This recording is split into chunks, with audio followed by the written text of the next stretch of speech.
আসসালামু আলাইকুম মুসলিম ভাই ও বোনেরা, আজকের আলোচনার বিষয় হল উজুর সুন্নত সমূহ। উজুর সুন্নত সর্বমোট 16টি, যথা উজুর নিয়ত করা, উজু আরম্ভ করার সময় বিসমিল্লাহ পড়া, 2 হাত কুজি পর্যন্ত ধৌত করা,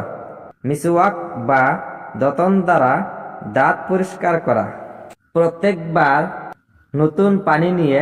3 বার কুলি করা, রোজাদার না হলে কুলিতে গড়গড়া করা, প্রত্যেকবারে নতুন পানি নিয়ে নাক সাফ করা, দাড়ি খিলাল করা, উভয় হাতের আঙ্গুলি খিলাল করা, উজুর প্রত্যেক অঙ্গ 3 বার করে ধৌত করা, সারা মাথা 1 বার মাসাহ করা, উভয় কান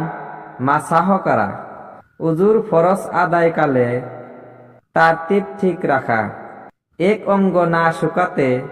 অপর অঙ্গ ধৌত করা, হাত ও পায়ের আঙ্গুলির অগ্রভাগ হতে ধোয়া আরম্ভ করা, উভয় পায়ের আঙ্গুলিগুলো খিলাল করা। উজুর ফরজ কাজগুলো করতে তরতিব ঠিক রাখার অর্থ প্রথমে মুখমণ্ডল ধৌত করা, তারপর হাত ধৌত করা, তারপর মাথা মাসাহ করা